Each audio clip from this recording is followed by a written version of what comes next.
I'm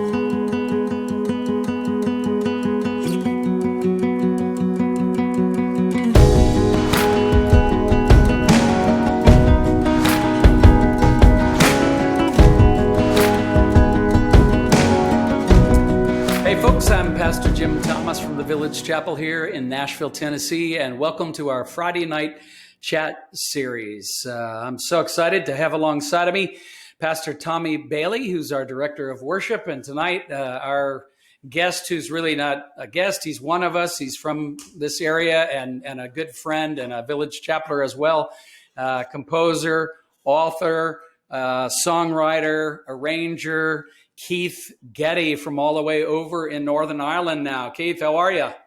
Very good. Irish greetings, Mr. Thomas, Mr. Tommy, and all people here. We have, despite being over 3,000 miles from you, we've been so grateful for the Village Chapel Sunday services. We sit in the next room, we put it on the big screen. I take the guitar, and my 4 daughters and sister and wife, and the 7 of us sing our lungs out every Sunday to those services. So we kind of feel like we saw you a couple of days ago, and you're part of every week. And our girls love watching the musicians, and of course they love Miss Jamie's talks. My daughter Eliza actually wrote a song inspired by Miss Jamie's talk about 4 weeks ago. So they're so that's Eliza's first song. Oh no, Eliza, she writes a lot of songs. She's more prolific than I am these days, to be honest. So. Well, Keith, we thank you for training up. About half of your band are playing in our worship service, as you know, and so every time we're still praying for the other half. Yeah, that's right. Yeah. But Tommy, you've been doing such a great job with our church's online worship, and it's great to have Zach and Maggie and Fanon even showed up, I think, last week, didn't he? Oh yeah, Wendell and Peter, and that was great. That's right. I saw Deborah one week, and so it was good. Yeah, Garth and Shelley Justice are helping us out this week. Has Patrick been on as well? Yeah. Oh yeah, that's right. So actually, when you say you've had half of our band, that is actually the entire band. That's true. That's great. Well, thank you for training them so well. And they're deployed into the Village Chapel and as well via the internet around the world, which is really great. Well, as we've entered this season and we've been using the songs of the season, Advent and Christmas, of course, it makes me think a lot about your Christmas tours, Keith. And for the last 6 years, they've been such an inspiration to so many of us. And Tommy and his wife and Kim, my wife, and several others from our church and of course people from all over the place have been able to be a part of those, as you've done 14, 15, 20 cities each year with the Christmas tour, and it's just been great to have been a part of those over the years. What have been some of your favorite remembrances or some of your favorite memories from the tour? Well, honestly, I mean, it's been lovely on the Carnegie show each year, having you guys and Tommy and Emily and I think the Deckers and O'Donnells and different folks have all come up over the years, and that's been sweet. But the two things for me are the people that you meet and singing the carols, and that seems weird because there's been so many world-class musicians have appeared in those stages and those shows, from Alison Krauss to Heather Headley to so many legends of the world of music. Have disappeared, and that's been a privilege. But the real joy for me has been the people we've met in each city, and then the joy of singing carols. I never set out to do a Christmas show. We've been very focused on writing hymns that help teach the Bible to the global church. That's what our whole organization is all about. And Kristen and I serve that, and it was what my atheist friends would call serendipitous, what we believe was a providence that Billy Graham asked us to do an event with him and to do some of our Christmas music, and just out of that spawned a kind of an extended weekend of concerts, and it just fitted. For some reason it fitted together, and then the opportunities to witness through that with the shows and with the partnerships with PBS and others along the way have been special. So we're thankful for it. I love that about that sort of evangelistic and missional aspect of it, Keith, for the way the Lord has used it over the years to be, um, to be able to have some kind of platform with folks like PBS and in some of these auditoriums. I loved going to the Kennedy Center with your Christmas concert there, and I have to say it wasn't completely, my motives weren't completely right, because you called me. My wife had done some of the artwork for your backdrop for the stage. Wasn't it wonderful? You called me and shamed me into coming to that Kennedy Center because you said if I were a good husband, I'd get on an airplane and take my wife. 100%.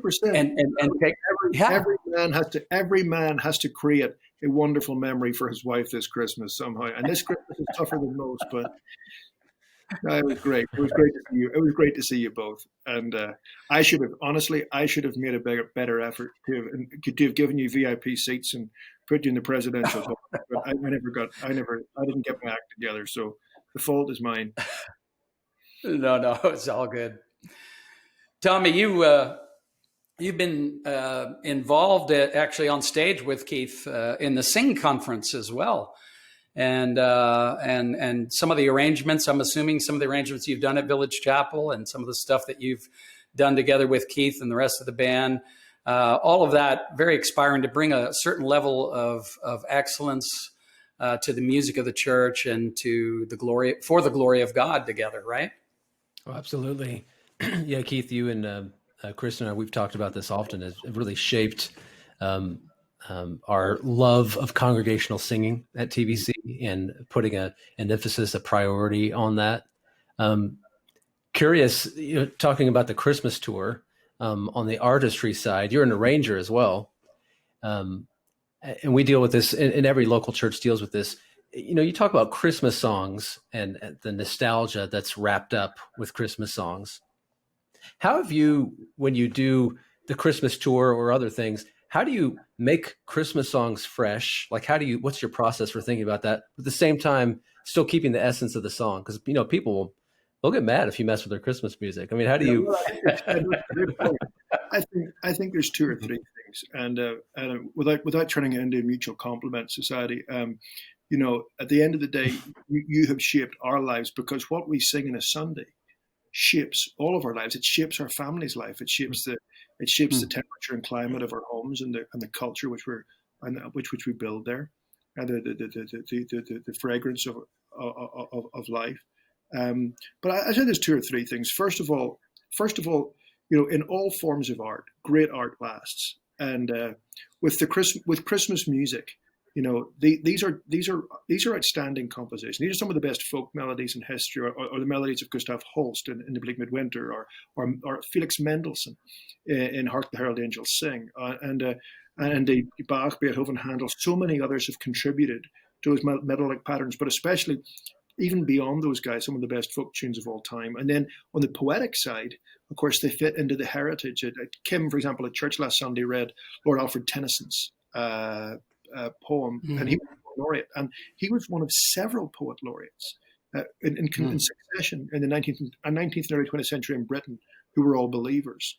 So this consummate passion that great artists and poets and musicians had produced great art. And so as an arranger, I'm not an arranger now. I don't actually think I'm a very good arranger, but I started off my career as an arranger, and what I learned pretty early on was that it's easy to arrange a great song, because the song speaks itself. So all that to say, the best way you can serve your congregation is to sing great carols at Christmas. And if you do a survey with Christians, and those who go to church and those who don't go to church, they'll both tell you the same thing. They want traditional carols. If you go to old people and young people, you'll get a slight divergence with young people, but essentially everybody wants to sing great carols. So the first lesson is stick with the great carols. Do something fresh each year. We've tried to write a new carol each year to varying degrees of success as we've gone along to keep it fresh. But for the most part, we lean in to this wonderful heritage and history. And as I get up every year, I sing something like God Rest You Merry Gentlemen, and think, gosh, that in part inspired Charles Dickens as A Christmas Carol. Or we sing O Come, Emmanuel, and think that poem existed in Latin 1,200 years ago. These are incredible things. So we in the church have got an incredible heritage, and if our friends who are novelists or poets or painters can honor the great artists who came before them, so should we. And it's actually to our advantage, because pastoring, you guys are both pastoring people in this church every week with peculiar challenges in their life at the minute. And the bottom line is, the songs that you sing for 30 years have got a bigger impact on them pastorally than the songs they sing for 30 months. It doesn't take a genius to figure that out. So I would say the first thing is, for the most part, stick to the great carols, and then when you get something a little fresh, it may not be a composer of the standard of Felix Mendelssohn. Certainly, if it's me, it's not. But you enjoy it for its freshness. Do you know what I mean? Rather than loading it with freshness and then just making it tiresome. So I think that's the first thing. I think the second thing is the second lesson I learned when I was a kid arranger. Before I made the hymns my kind of whole life, I kind of earned my living as an arranger and then wrote hymns in my spare time. And the second lesson I learned was that when you're an arranger, you're not the star. And for a worship leader or an arranger or an instrumentalist playing in Village Chapel, your job is to help God's people sing. They don't actually need you. The Psalms talk about how beautiful it is to have instruments, and indeed the exhortations and the commands and the encouragements and the colour that comes from artisans and artists is fully appreciated in Scripture. Our God loves creativity and imagination of all kinds. But when it comes to congregational worship, your only job is to help them sing better. And so you do it beautifully, you do it well, but you do it with an active. So the whole shape of the arrangement and the shape of the players in Village Chapel on a Sunday is to help God's people sing better. And that's why I love our church and love what you guys are doing with the music. And then thirdly, I guess with the Irish Christmas, the third thing I learned as being a arranger was also that I'm not very good, but actually other people are better. And I'm a life collaborator. I've actually never done anything by myself my whole life. I co-write hymns. I'm an artist duo, of which nobody really cares about me. And as an arranger, Finan de Barra, who's been playing in church the last few Sundays, is a wonderful Irish arranger. But over the years, there's been lots of the guys who've come through church. I remember Ross Holmes brought some beautiful bluegrass ideas a number of years ago, and I've been able to collaborate with good and just say, how do we take a fresh thing and then collaborate? And obviously, with Irish Christmas, there's a sense of a Celtic undertone, But again, we've worked with artists. We've worked with African American artists and rappers. We've worked with Latino artists. We've worked with all kinds of different musicians from different places. A lot of classical musicians, Broadway musicians, bluegrass musicians. Ricky Skaggs has been in the show every year. So we've been able to collaborate, and I think the energy comes in, and the arrangements comes part from its Irishness, but part from unique collaborators. Each of the arrangements I associate with a person and a moment. So. Yes, that's my 1, 2, 3 if you want it, my ABC. Yeah. No, that's great. I think pastorally too, Keith, and Tommy's quite aware of this as well. The recognition, especially around the holidays, like you said, you mentioned in the Bleak Mid-winter, there's a longing. And this year probably more than ever before that I can remember anyway, there's a longing in our hearts that we need to express, and we need to not only with Advent do we recognize it begins in the dark, but we recognize, we look back and we see Christ has come, and we look forward, and we look forward to his coming to set the world to rights. But this longing that we all have is very pronounced this year, isn't it? And I totally agree. So important with what your songs say and what these carols actually say can be such a ministry to people's souls. No, I totally agree, Jim. And I think you mentioned it in your sermon last week a little bit. But and that's again the beauty of liturgy. If we're part of a Christian tradition where I'm creating a Christmas event, but 1,000 artists who are better have created Christmas events before I came along, and so learning from the history is important, and learning from our liturgy is important, and actually makes us better creatives and better believers. So the church's year begins at Advent, I think, as you mentioned a number of weeks ago, but it begins the first Sunday of Advent. Traditionally, in most of the cultures, we're supposed to think of the Lord's return first. People go, so why would you start with the end? And of course, the reason for that is a very theological one and a very practical one, and that is that we begin the church's year with understanding that every day we are living in the longing of the Lord's return. I got up this morning knowing that the Lord is coming back. I do this interview knowing that the Lord is coming back. Kristen's putting our kids to bed now, knowing that the Lord, is coming back. Remember, was it Billy Graham used to make his joke about, someone said, should you pray in the morning or the evening? He says, well, what person plays their musical instruments without tuning up first? You pray at the beginning of the day, and all of us should make prayer the priority at the start of our day, because it shapes our whole day. Similarly, the church's year needs to be shaped by beginning to realize that we're living every day and waiting. And so I think, again, to your point, Jim, I think that's why Advent this year has an increased importance for people. As I think of a friend who has coronavirus right now, as I think of somebody who is mourning the injustice of culture, another person who has had to live with the sadness of lost career momentum, as I know another person who intellectually is struggling with the idea of God in light of all the suffering. In all four cases, if we actually begin by our church's year and begin our Advent by saying, actually, we live in light of Christ's return, that at least is a pointer and a starting place for which I can show before them the beauty of Christ, not because I know it, or not because I model it perfectly, or not because I know the answers, but that's where we begin. So Advent does such a beautiful way of kicking off our year, as well as closing year, but also of shaping our thoughts. That's wonderful. That's wonderful. Well, I believe we've got a clip of you and Kristen doing In the Bleak Mid-winter. Is that right, Tommy? Mm-hmm. And I think this was originally recorded for the Village Chapel, and we loaned it to the Gospel Coalition. Is that the way we did that? Is that the way that went? I have no idea.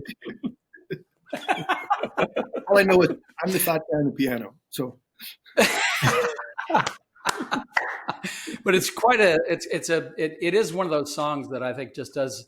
The honesty, Keith, that's what I love about the honesty that we as Christians, especially in this day and time, I think people, I want to listen to someone who isn't just going to Pollyanna over the whole thing. And just, as Tommy mentioned, the sort of the nostalgia and all that, I'm quite nostalgic. I'm a guy who's sentimental. I have all of those emotions, but I need, as you said, I need something of more substance. And so I do need to express what I'm feeling, sensing, and all of that in the Bleak Midwinter. And I'm so glad to have songs like this. With the Psalter, we have, as Athanasius said, we have songs that speak to us, but also songs that speak for us. And I love that about this song. So let's have that one played, and then we'll come back and chat a little bit more.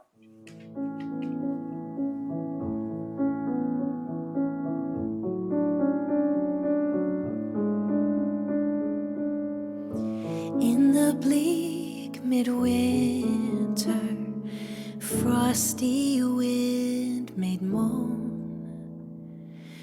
Earth stood hard as iron, water like a stone.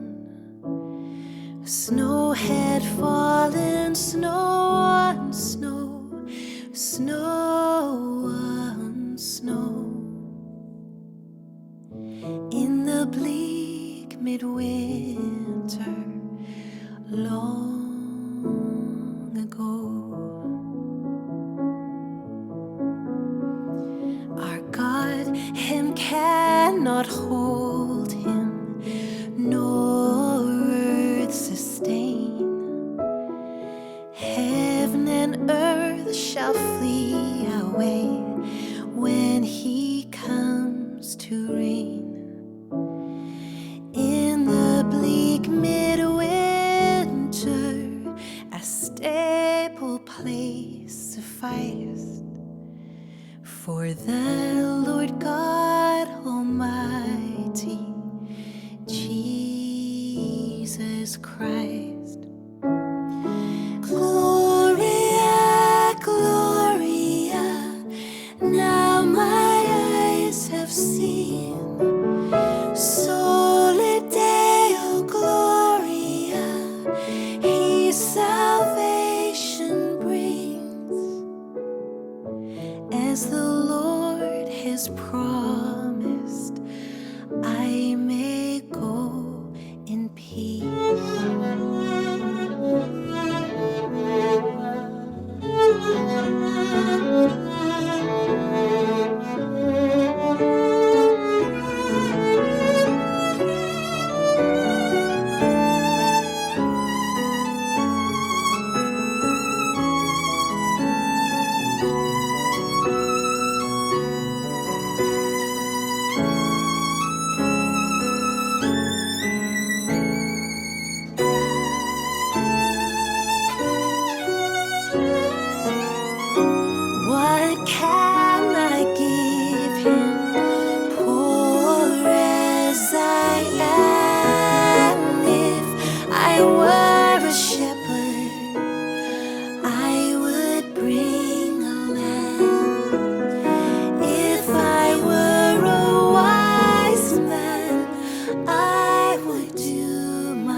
as the Lord has promised, I may go in peace.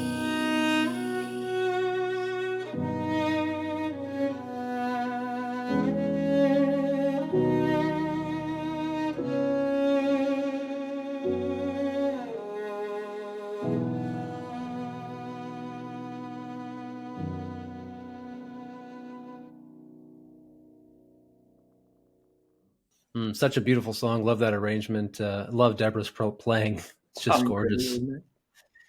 That hymn in particular just resonates, particularly in this season. Tell us a little bit about that hymn and where it comes from, the lyric and the music.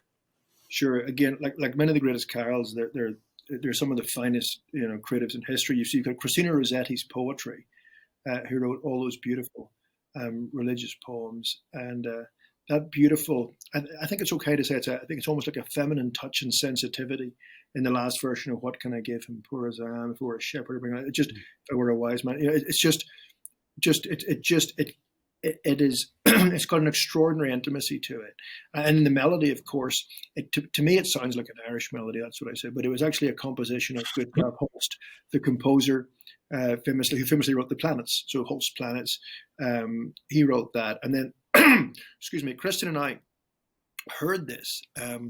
Chris and I were messing about with it one day, and we were trying to fit it into the Christmas show. I think it was the Christmas show that Kim actually did some paintings for.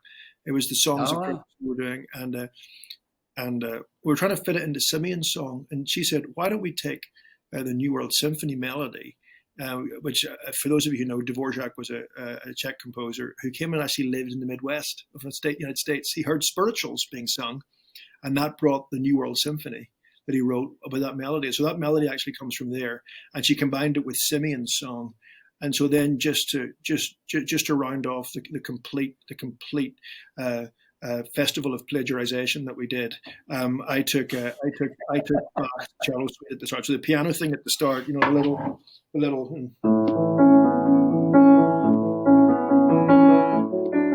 was the cello. So it's been a really helpful song. As you close, there is so much energy and color and volume and fast reels in that show that we usually do that just before the last reading each year as a way to sort of close the evening, and it's been powerful. So good. But again, it shows again the power of poetry and the power of melody to transform and influence and touch generations of people. Wow. You've got such a wonderful sort of data bank of the stories behind these songs. I love the way you have an article where you list the top 10 carols that you just feel like everybody needs to know. The first one, "Hark the Herald Angels Sing," Charles Wesley. But I think you made the point that Whitefield had something to do with altering the lyric a little bit, didn't he, Keith? Was there some way in which he sort of adjusted it? And I never think of these two guys, affecting one another's work. But I mean, you have a lot of co-writers, and what would that have been like? It's like in Nashville, the smart guy is the guy who comes in when a song's 80% finished and sees it's good and manages to get in on the co-write. So Whitefield was just like a Nashville opportunist, really. But he did help it get to the finishing line. And but that carol itself, again, is brilliant at explaining theology. What I love about a lot of the carols is, it's just a couple of things people to watch out is they're great to learn because they explain the story of redemption, of atonement, and the greatest ones tell the whole redemption story. But because they have this sense of incarnation so strong in them, they almost are more human. So if you sing a kind of a theologically true hymn, you feel kind of good, feel very, very confident and sure, and that's good. But the carols actually take you through. There's so much more of Christ's incarnation, of his humanity in them, that they actually take our emotions to different places on the journey. So they're a wonderful way. They're a wonderful way to learn our faith. But of course, they're not all just those theological treaties. Obviously, Once in Royal and Hark and Come On Ye Faithful and A Little Town of Bethlehem do that beautifully. But a lot of the other ones, part of the carol tradition over the years was also that of telling a message. In fact, for a number of centuries, carol, obviously the word carol comes from the French dance, the carol, and that started when that started. That was a way of celebrating Christmas. When for example, the Catholic Church didn't allow you to sing in the vernacular. And then the Puritans, when they kind of lost their sense of humor, kind of banned whatever little sense of humor they might have had in the first place. They kind of banned instrumental music and singing, but it was only allowed at Christmas. And so the carol tradition, out of both of those traditions, found its way of being messenger songs and telling the message of Christmas. So you get something like, well, I mean, even Rossetti uses it in her poem in the Bleak Mid-winter, where she's saying snow had fallen, snow and snow. Well, we all know there wasn't snow, but she's taking it and bringing it to the context of Europe. North America's oldest carol is called the Huron Carol. It was in the moon of wintertime, and it talks about hunters, instead of shepherds, because they were talking to an agrarian culture, and people knew what hunters were up there in northern Canada rather than knowing shepherds. So it's really interesting, tradition as well there, that carols have been able to both teach our theology but also spread the message. And so I think it's an important thing that, whether it's what we play on our iPhones over Christmas, what music we send to other people, or what music we sing in our churches, that we're actually both proclaiming the incredible gospel story, but also the beauty of art is that we can reinterpret. We don't have to be, in my opinion, rigorously careful to avoid the imagination being able to reach out to other people. And that's one of the great things that Christmas music does. And I think we can be creative this year. We can encourage people to listen to stuff. We can play music outside. We can share it with people. We can tell people to tune in and watch things. And it's still, while I think there's so much lost as you're not being able to sing, it is a chance to still fill our own homes with songs of the Lord. We're teaching our girls a carol this Christmas, to teaching them two carols, and Kristen explains every line because we want them to every Christmas for the rest of their life be thinking of the gospel story and letting it refresh them in a new way each year. Yeah, when I think of that, "Hark the Herald Angels Sing," I think of how theologically rich it is. And we're headed into, in a few weeks, we're going to head into Genesis, where we're going to be looking at those big questions of who is God? What does it mean to be a human person? What is our greatest need? All of those big questions are asked and answered. And a song like "Hark" does the same thing, doesn't it? Who is Jesus? He's the everlasting Lord. What did he come to do? To reconcile us to God. How did he do it? He came to bring us God's salvation. I mean, there's just so many of the big questions that you can bridge the gap to even non-believers who are familiar with the tune, or they are used to hearing it when they were growing up in the mall and going to shop or whatever it is. And that's what I love about this season. It just provides great opportunity for evangelism and missional kinds of thoughts, and efforts that we might want to, take advantage of to be able to share our faith a little more. Yeah. No, absolutely. Just thinking about your comments about Whitefield, because Charles Wesley wanted that to be mournful. He said that song should only be sung in their key and was a lament. Yeah. It was originally called "Hark the," it wasn't "Herald Angels." It was "Hark the," I forget what the line was, but Whitefield came Welkins. Yeah. What? Sorry, Tommy? The Welkins thing? Yeah, Welkins. That's it. Yeah. Yeah, so Whitefield came along and said, basically, Wesley's a misery guts. Do you know what I mean? We need to do better than this. And then, of course, the Mendelssohn tune took it. And so, when I read that it had to be sung in a mournful way, then being Irish, I did the exact opposite. So, and yet it's got that great. Isn't that the one? That one, right? That's the one where the only one that I know how to sing anything that doesn't sound like the melody. I'm not I can't sing at all. You don't want to be around me when I'm trying to, but I love a song that's got some march and, a little bit of robust singing to it. I love that sort of thing. Tommy, when you pick songs for our worship services, and you think of the carols that you're choosing for our upcoming, Advent hymn sing or our Christmas Eve service, Keith, you and Tommy talked for a second about what does it mean how do you choose a song that you think, in terms of the end goal for why you're picking this song for this particular group of people to sing on this particular night? Tommy should go. Yeah, I mean, well, I learned a lot from you, Keith. But the first place I start with, we teach the books of the Bible at TVC, And so we usually know ahead, what the general theme of the text will be. The Advent season is a little bit different because we have the topics: love, joy, hope, and peace. But really try to gear the songs that we're singing towards that to support the word that's spoken. And even I know Kim does the same thing in her prayers, and we try to make the service something cohesive, so it's something that sticks with us for the rest of the week, and singing songs that hopefully stick with us the rest of our life. Yeah, that's great. Well, you do a great job. Yeah. Keith, I love not too long ago when you were still here in the States, and by the way, you choose the perfect time to leave. We had that election thing going on here. We can't get back to July. We can't get back to July. For some reason, I couldn't get a flight until July. So we're going to miss the whole new year. And then just get back. When you were here last, we're doing these Tuesday night family hymn sings that became... I remember when you first started doing them, you don't live far from us when you're here in the States. And of course, Kim and I and Tom and Emily, we've all gotten to know your family quite well. And the girls are just a delight. The Getty girls are one day going to take over the world is the way Absolutely. I see it. Oh, yeah.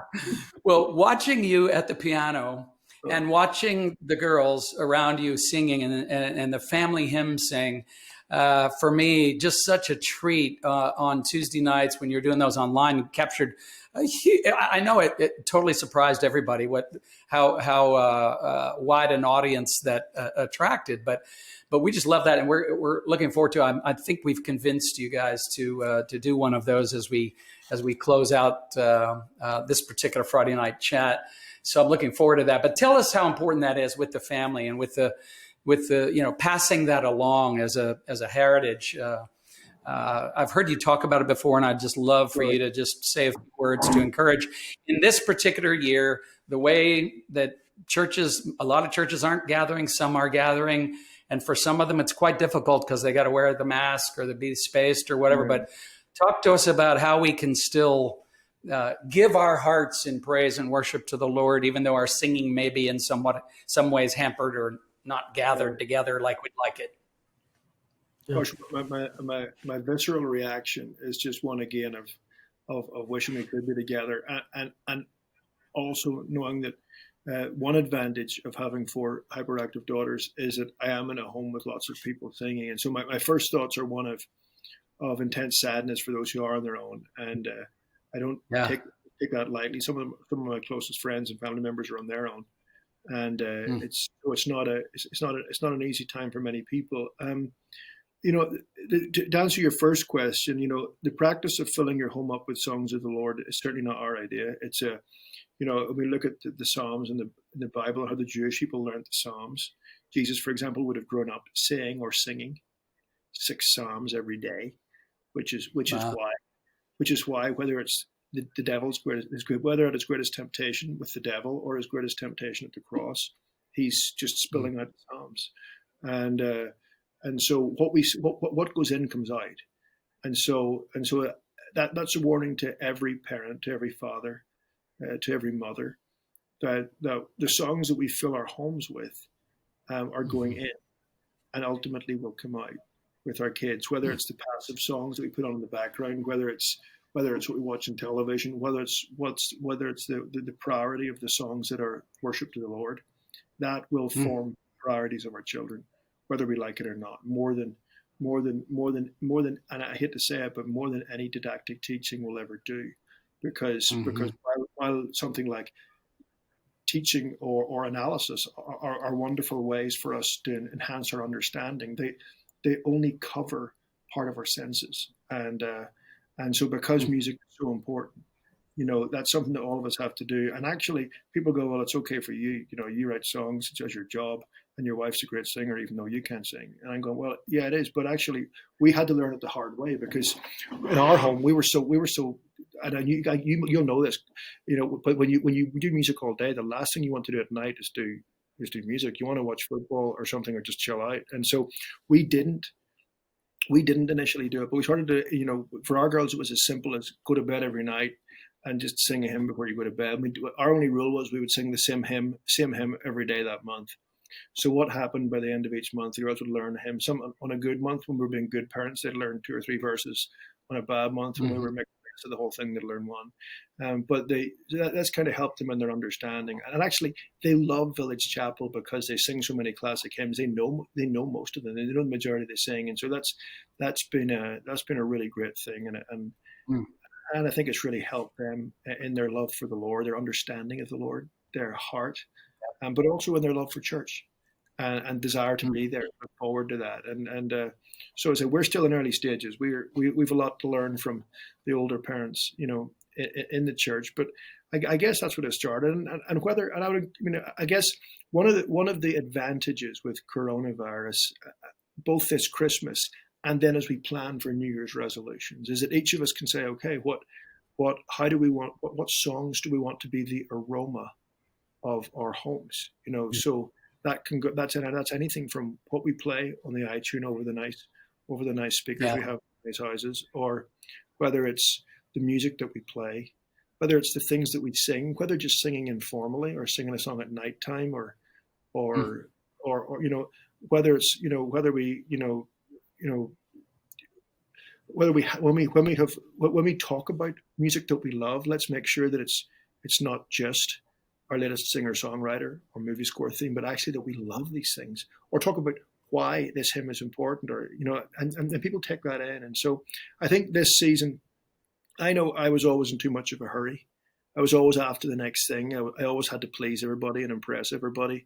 And coronavirus and then coming back to Ireland kind of brought me down to earth with a bang, and I suddenly had a lot more time.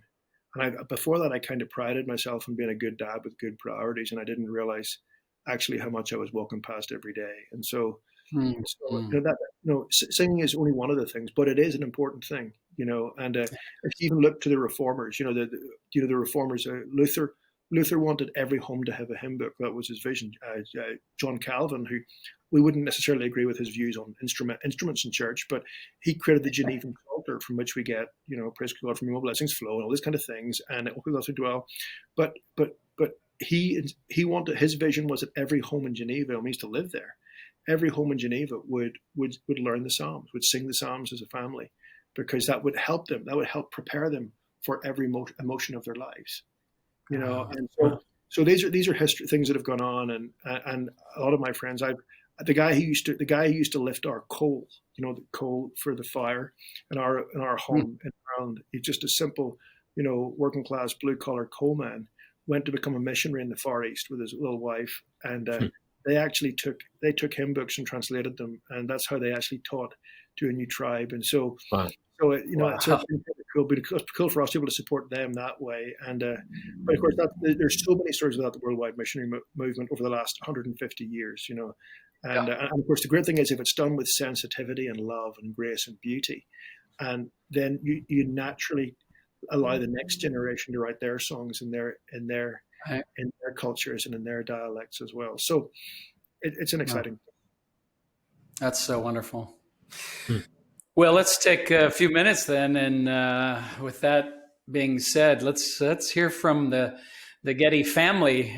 Keith and Kristen and the girls had recorded this a little bit earlier, and just for us, they knew this was coming, and we're so glad to be able to share this with you. It's just a delight to watch a family sing together, and Eliza, Charlotte, Gracie, Talia, they all just are amazing.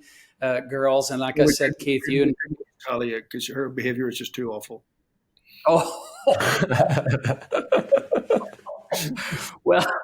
well, she'll come along. I think there's lots of hope. I think we're Cool. So anyway, I think they're going to go to David City, and wonderful. We heard a couple, and I think what I love about this, Carol, was we're actually going to Derry next week. Derry's about 40 minutes from here, and. And the Bishop of Derry, who eventually became the Primate of all Ireland, was Bishop Alexander, about 120 years ago. His wife was asked to look after the Sunday school, as was the tradition. The minister's wife looks after the Sunday school.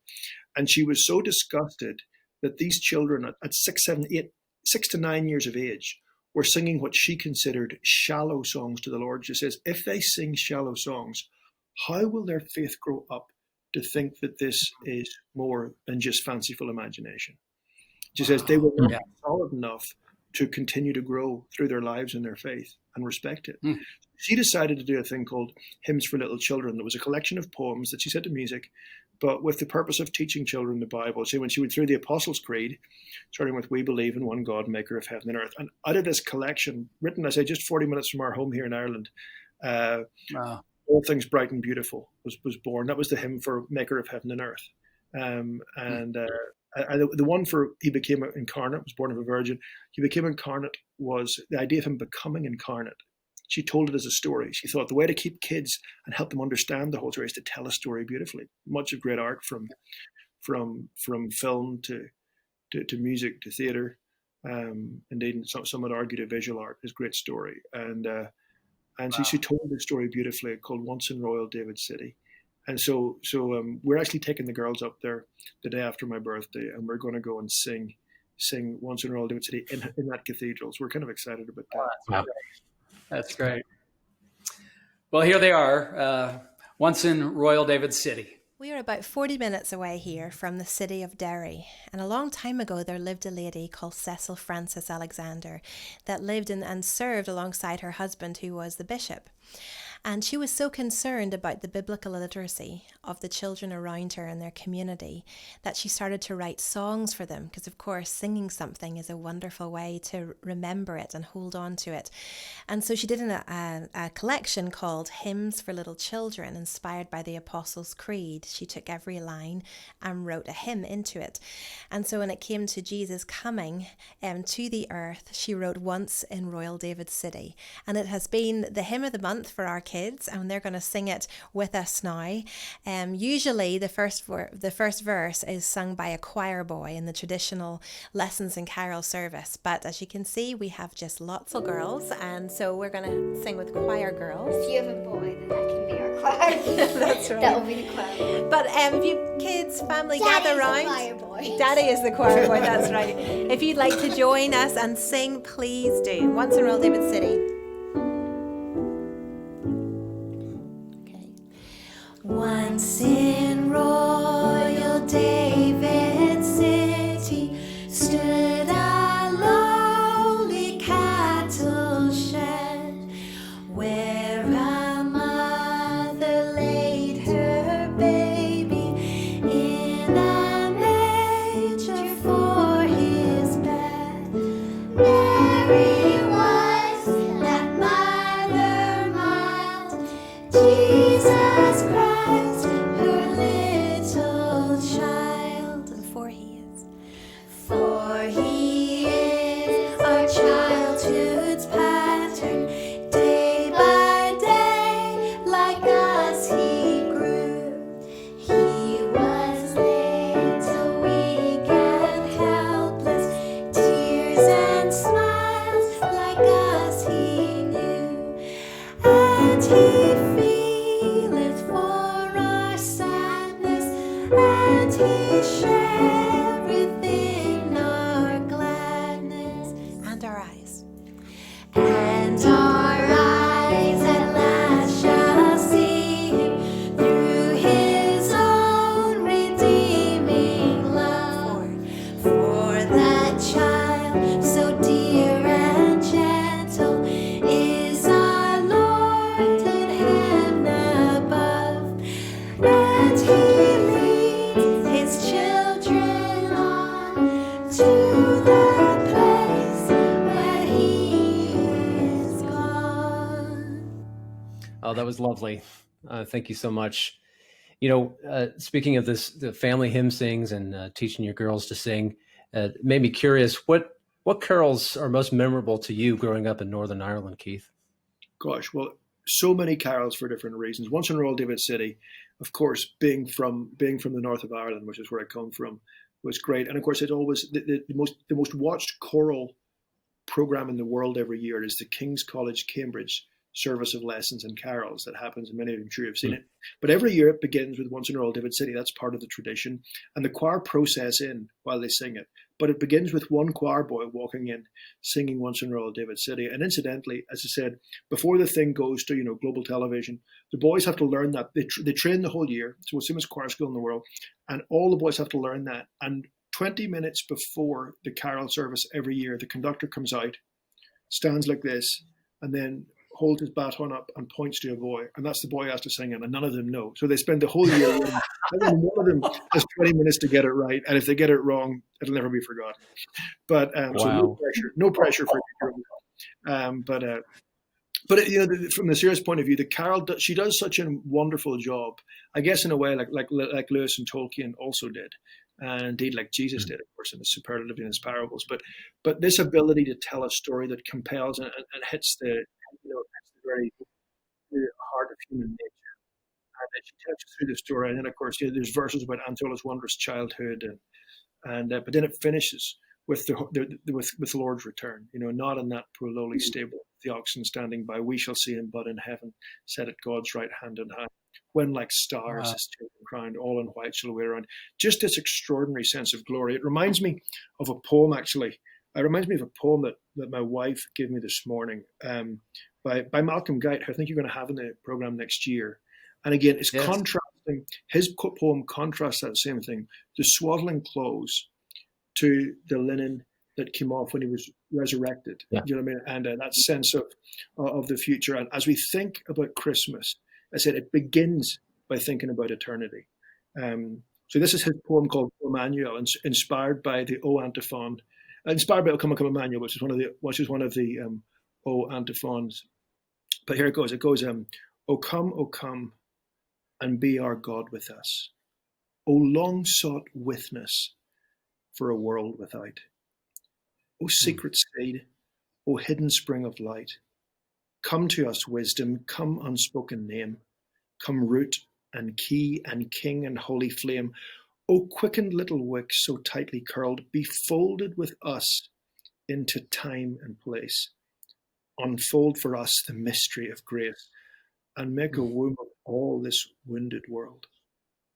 O heart of heaven, beating in the earth, O tiny hope within our hopelessness, come to be born, to bear us to our birth, to touch a dying world with new made hands, and make these rags of time our swaddling bands.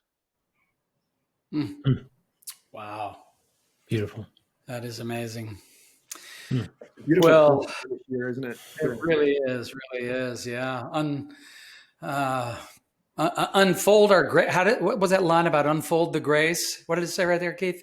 Unfold for us the mystery of grace and make, and make a womb of all this wounded world. It's extraordinary, isn't it? Beautiful. Extraordinary poem. Well, here. Yeah, really powerful. Well, as Keith said, we'll actually hear from Malcolm as we turn the year in the coming months, and actually we'll also be interviewing Kristen's uncle John Lennox as we begin our study of Genesis in January. So John has agreed. They're both a lot cleverer than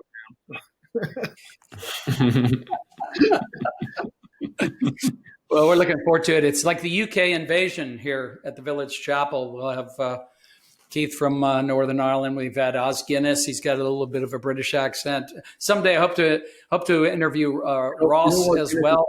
Yeah, Os Guinness's family are quite a famous Irish family. Just in case you'd missed that. There you go. Yeah, they did something that was quite famous in Ireland, I think. It had something to do with some kind of business over there. Yeah.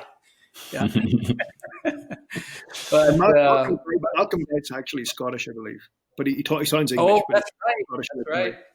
Yeah. I think does he live in Oxford now? Cambridge.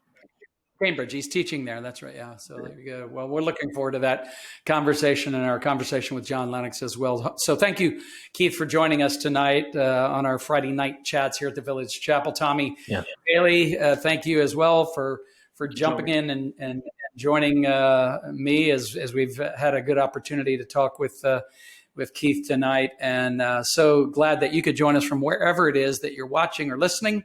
And I want to invite you to not only thevillagechapel.com, but gettymusic.com, and want you to be watching for all of the wonderful resources that they've made available online at Getty Music. And there's just a vast storehouse of sheet music and songs and interviews and seminars and all of that.